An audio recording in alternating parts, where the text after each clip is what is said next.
Buenas noches amigos de Máximo Avance University, mi nombre es Ian Roundtree. Estamos reportando en vivo acerca de la inminente cancelación de la temporada de la NCAA. La verdad es que los rumores que nos han estado llegando a lo largo del día y en estas últimas 24 horas de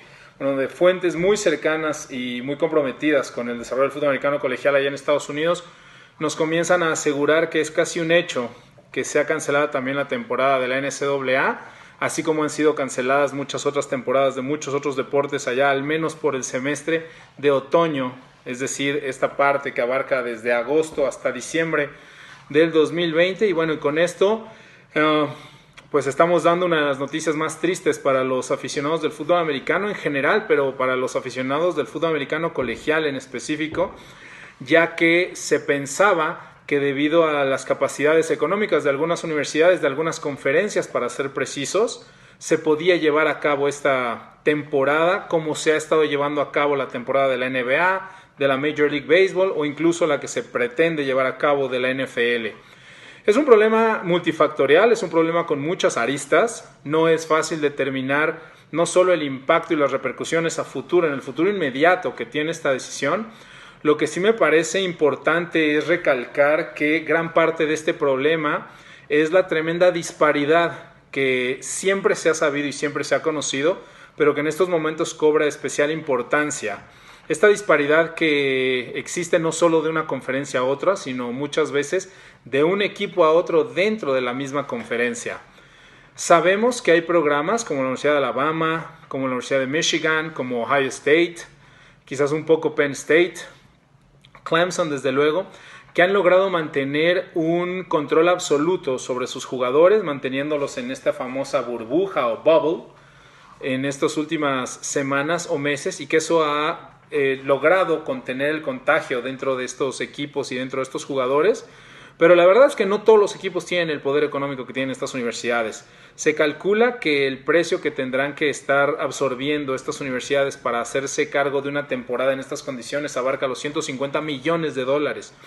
Eso es relativamente fácil de decir cuando equipos como Alabama o como Ohio State traen entre 450 a 470 millones libres al año simplemente por jugar fútbol americano. Pero otros equipos no tienen estas capacidades. Este fue el principal problema por los que algunas conferencias decidieron cancelar la temporada, especialmente la MAC, la Mid-American Conference. El día de ayer fue la primera conferencia dentro del grupo de los 5, del Group of 5, dentro de la División 1, que decidió tomar la decisión difícil, pero de cancelar toda la temporada. Y como decíamos, las repercusiones y el alcance que este tipo de problemas y que este tipo de decisiones traerá consigo son multifactoriales. Desde luego, la económica, no sé si sea la más importante, pero sí creo que es la que tendrá un mayor impacto a largo plazo. Lo habíamos dicho ya en algunas instancias en las últimas semanas y meses. Gran parte de estas universidades dependen directamente de la entrada del flujo de efectivo que provee el fútbol americano. No solamente es un espectáculo, no solamente es un deporte para estas universidades, es la manera de subsistir. De ahí se paga a los académicos, de ahí se paga la infraestructura de la universidad, desde luego a los otros deportes. Muchas universidades en estos últimos meses y semanas han explicado cómo tendrán que desaparecer una gran mayoría de los deportes universitarios en los que han estado participando en estas últimas décadas debido a las pérdidas económicas. El equipo de los Badgers de Wisconsin informaron la semana antepasada que ellos calculan tener una pérdida de entre 100 y 170 millones de dólares solo por la cancelación de los juegos interconferencias, y lo que eso significa a nivel de la derrama económica que los equipos y las personas y el público y los contratos televisivos extras acarrearían para estas universidades al no celebrarse juegos más que únicamente dentro de la conferencia, en este caso el Big Ten Conference. Creo también que se deja desprotegido a muchos jugadores, y no solo en el aspecto de la salud, de la salubridad, porque evidentemente lo más importante para cualquier persona, incluyendo para los presidentes de las universidades, los athletic directors, los head coaches y desde luego los trainers de cada equipo, es mantener a sus jugadores sanos y lejos de todo riesgo. Me parece que, como lo comentó ya Trevor Lawrence hace algunos minutos en su cuenta de Twitter y de Instagram,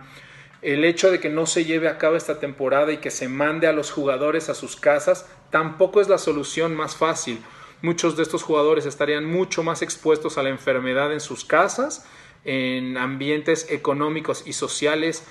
mucho menos seguros y mucho menos controlados de los que viven cuando se encuentran todos recluidos en un campus o incluso recluidos con su mismo equipo. Creo también que esto termina con los sueños, si no de forma inmediata, sí en la práctica, con los sueños de muchos jugadores que quizás tenían aspiraciones para la NFL. Todos sabemos los jugadores que ya por el tape que tenían y por las calificaciones y por los analytics, lo que miden, lo que pesan, lo que han corrido, tienen cierta seguridad de alcanzar la NFL, pero la verdad es que el grueso de las evaluaciones de estos jugadores se realizan casi en el último año. Generalmente ya tienes equipos y tienes jugadores en la mira, pero si no se siguen desarrollando y si no los ves este último año, es muy difícil que gastes una selección colegial en ellos. Ciertamente tendrás que utilizarla en algún jugador, es decir, no se va a cancelar el draft, pero no habrá tampoco un parámetro para saber qué equipo necesita qué tipo de jugadores cuando no hay estos tapes. Tendrán que organizarse nuevos combines, tendrán que organizarse el draft de forma diferente. Incluso hay un rumor por ahí que la NFL estaría pensando en hacer un alargamiento, digamos, de las rondas del draft. Normalmente son 7 rondas, como ustedes lo saben, amigos aficionados. Parece que se quiere llevar un draft de 11 o hasta 12 rondas como se hacía en el pasado. Todo esto derivado de lo que podría estar sucediendo con estos jugadores. Muchos jugadores además que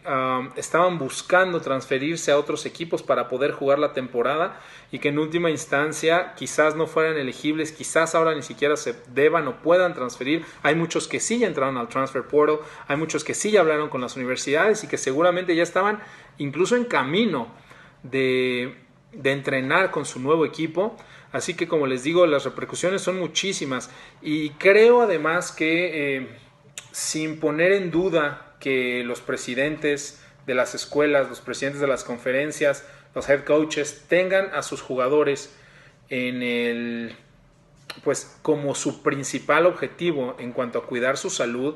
y lo digo quizás no de forma irónica, sino porque independientemente de que creamos esta postura o no de las universidades, los jugadores son un activo, los jugadores tienen un valor, y el hecho de que se enfermaran y no pudiesen jugar les resta valor a las universidades y les resta valor a los equipos. Entonces, si no queremos verlo desde la postura del buen samaritano y de hacer lo correcto por los jugadores y por los jóvenes, sí véanlo como esto era un equipo, todos estaban del mismo lado y todos estaban tratando de proteger a estos jóvenes, estos jugadores,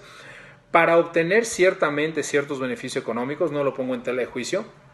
pero también es cierto que estaban haciendo todo lo posible para mantenerlos sanos y gastándose miles de dólares para que no contrajeran la enfermedad y para poder cuidarlos y tenerlos sanos.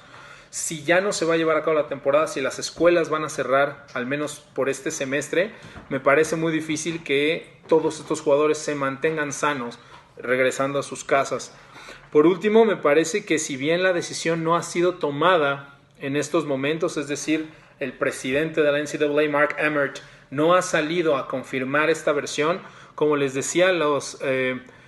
las fuentes que tengo y las personas más allegadas a mí que se encuentran directamente involucradas con la NCAA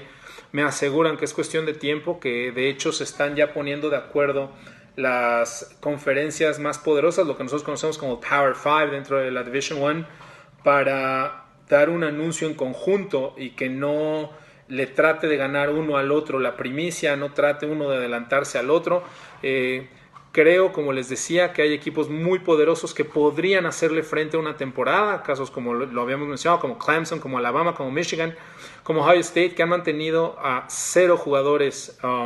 infectados en estas últimas semanas, a pesar de estar entrenando ya todos los días, pero ciertamente la gran mayoría de los equipos no puede gastarse $150 millones simplemente para mantener la salud de sus jugadores a lo largo de estas semanas. Será difícil, será un golpe importante, no solo para la NCAA, también para la NFL, aunque sea imperceptible al ojo del aficionado común, el nivel de juego cuando no tienes esta preparación y cuando no tienes a lo mejor de lo mejor en el campo bajará, el espectáculo sufrirá, el nivel en general pues tendrá un un asterisco ahí al que debemos de hacerle caso tras lo que estamos viviendo en esta pandemia, y creo que esta es una de las últimas consecuencias que nadie previó o que nadie pensó que fuera lo suficientemente serio como para haber hecho todo este esfuerzo a lo largo de todas estas semanas y estos meses, y al final tener que echarse para atrás y cancelar la temporada. Repito, el presidente de la NCAA no ha hecho oficial esto, pero estoy lo suficientemente seguro, de acuerdo a mis fuentes, para indicarles que la temporada de la NCAA está casi cancelada, es inminente la cancelación, y esto nos deja un hueco más para los aficionados, para el deporte, para la sociedad, no solo norteamericana, sino de todos los países que siguen este ámbito del fútbol americano, y que sin lugar a dudas sentiremos los efectos de la pérdida de la derrama económica que generan estos equipos y estos campeonatos por muchos años, y estoy seguro que habrá universidades que nunca se volverán a recobrar de dejar de ganar esos 40, 50, 60 o 70 millones que pueden meterle a su universidad por el fútbol americano año con año.